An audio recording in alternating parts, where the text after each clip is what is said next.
Hello, it's Alex, the Booktubers. Today I'm going to be sharing with you all of the books that I read in June. Can't believe we're over halfway through the year already, it is crazy. And I'm going to start off with my favourite book that I read in June, which was Haunter by Charlee Jacob. And I had the pleasure of buddy reading this with my friend Juan over at Plagued by Visions. And yeah, this just kind of blew me away, like I hoped it would. I've read two of her other novels, This Symbiotic Fascination and The Season of the Witch, and they were both 5-star reads for me. So I was hoping that this would, you know, be up there too. And yeah, it was a 5-star read. It was phenomenal. So this is extreme horror, but the way that Charlee Jacob writes is beautiful. Like, she has such a way with words and yeah, makes all of these grotesque things happening just mesmerizing. So yeah, I'm sure her writing style isn't for everyone, you know, it's very purple or whatever, but it's definitely my kind of thing. And yeah, the things that she writes about are just like, where on earth did you get that from? Kind of, yeah, creative and imaginative and insane. So this is somewhat of a companion piece to This Symbiotic Fascination, not in the sense that it's a direct sequel and you have to have read the other one first, but it does touch on some of the same characters. And yeah, I just thought it was really cool to see, yeah, that world and those characters, yeah, seeing the other perspectives of some of those stories and yeah, some of the things that were mentioned in This Symbiotic Fascination, like actually like fully diving into those stories was really interesting. So what even is this about? I've been rambling. So this is mostly set in Cambodia, and we're following an American guy who is like part of this mercenary group, and we're also following one of his brothers and yeah, other characters too along the way, but yeah, they're probably the main ones. And I guess one thing to note about this is not only is it extreme horror, but there's a lot of sexual content here, including paedophilia, violent sexual acts, yeah, child prostitution and sex tourism, to name but a few things that not everyone is going to want to read about. So heads up for that. And this is the kind of book where it's not really like a structured beginning, middle, end.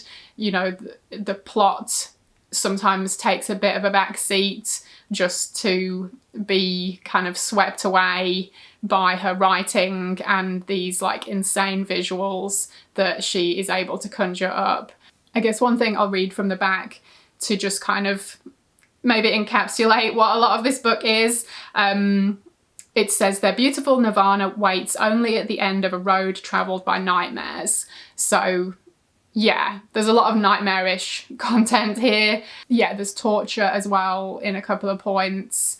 There's a scene involving maggots, which was, yeah, was something. Anyway, I've kind of rambled long enough about this. I don't know if I've really said anything of worth, but just know that I loved this one. And yeah, 3 Charlee Jacob books down, they've all been 5 stars.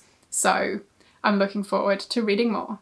Okay, so the rest of the books I'll just talk about in the order that I read them. So the first book I actually read in the month was The Witness by R.L. Stine. This is one of the point horror books. It was released in the US as, I think it was I Saw You That Night. And so this one is about a teenage girl who, yeah, witnesses something she shouldn't have, and now she thinks that person is out to get her because she knows their secret. So a little bit I Know What You Did Last Summer kind of vibes. And I thought this one was pretty good. Yeah, it definitely had some good tension. It did a good job with the red herrings and, you know, it had, you know, your love interest as well, you know, classic point horror stuff. I gave this one 3.5 stars. I enjoyed it. I thought it was pretty good. Next up, I read To Be Devoured by Sara Tantlinger.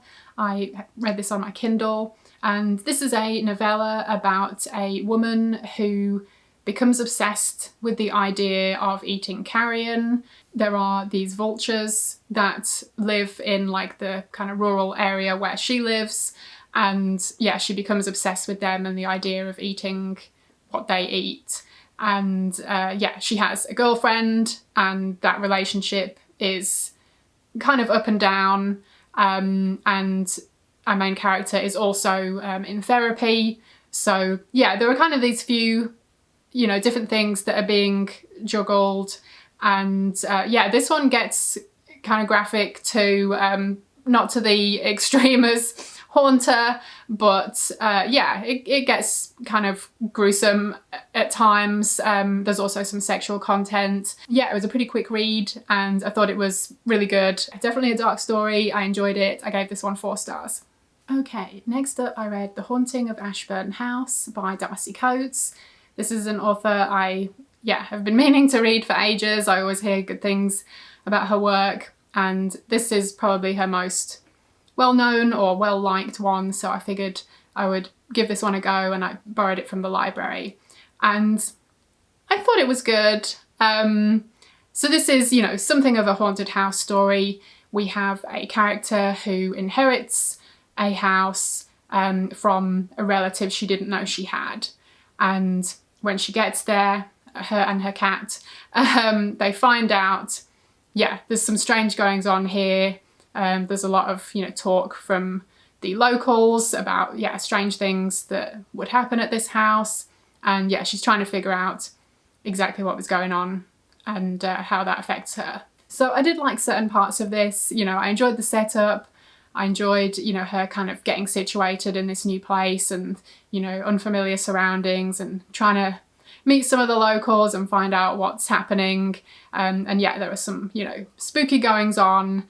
So I thought all of that stuff was pretty good. But I think the kind of the way where the story went, obviously I'm not going to spoil it for anyone that hasn't read it, but I don't know, I just wasn't really as into it once certain things were revealed, maybe. And I guess it got to a certain point later on in the book where I kind of just clocked out, and I was just, you know, reading it in order to get through it and see if it got any better or whatever. So overall, I thought it was okay.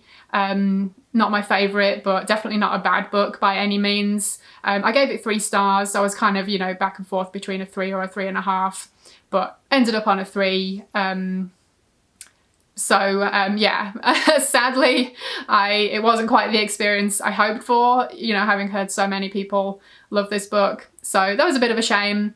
You know, maybe I'll try another one of hers sometime. So if you have any recommendations, let me know. Next up, I read Grief Rituals by Sam Richard. This is a short story collection, and it's one of the weird punk books that was very kindly sent to me by the publisher. And I know I keep saying this, that like everything they put out is excellent, but here's, you know, another book of theirs that was excellent. And this one, as you can probably guess from the title, is stories about or relating to grief in some way.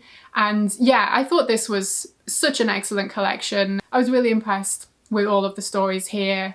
And I mean, obviously, you know, generally pretty dark in tone, but yeah, some of them are maybe a little more absurd or even humorous in some ways, whereas others are, yeah, definitely darker and intense, you know, serious, and yeah, grief-fueled stories.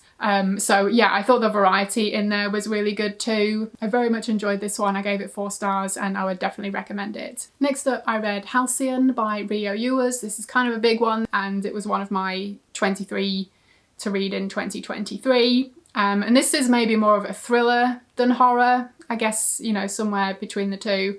And this was another one, like the Darcy Coates one, that I kind of just had mixed feelings about.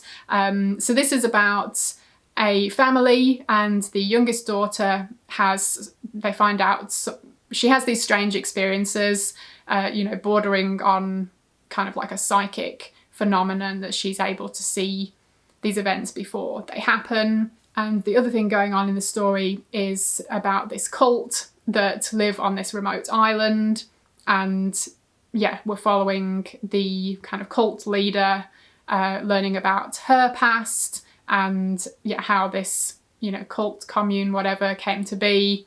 And yeah, of course, at some point, you know, these two stories converge. So yeah, there were definitely things I liked about this. I think the pacing was mostly pretty great. You know, definitely felt like a quick read considering how long the book was. And I think it did a good job not only bouncing around two different characters, but also different time periods. So yeah, I thought that was well done. But I think it's, yeah, just one of those books that, like, the further I got into it, when, yeah, certain things started being revealed or, you know, certain things were panning out story-wise, I don't know, it just wasn't really doing it for me, I guess. So, I feel like it kind of fizzled out a bit the further I got into it. But, you know, it did kind of have me hooked for most of it. So, you know, got to commend it for that. You know, I thought it was a pretty absorbing read for the most part. And funnily enough, this was one I got in a charity shop ages ago. And I guess the person who had it before me made some notes. Occasionally, there's like this one bit where it says, her nipple throbbed against his palm, and they just underlined it and were like, really? But I think whoever was reading it, I don't think they finished it, because after a certain point, the notes stopped. And I feel like there were definitely things after that point that they would have commented on had they read it. So anyway, this was another one that I kind of waffled between a 3 and a 3.5, just because it was such a mixed experience for me. In the end, I gave it 3 stars. Next up was another buddy read. This was Dearest by Peter Loughran, which I read with my friend Kelsey over at Slime and Slashers. We'd been meaning to pick this up for a while. Sorry for the glare. Oh my God, can I just not get it in a spot where it's not super glary? Okay, there we go. Brilliant cover. And this is about a guy.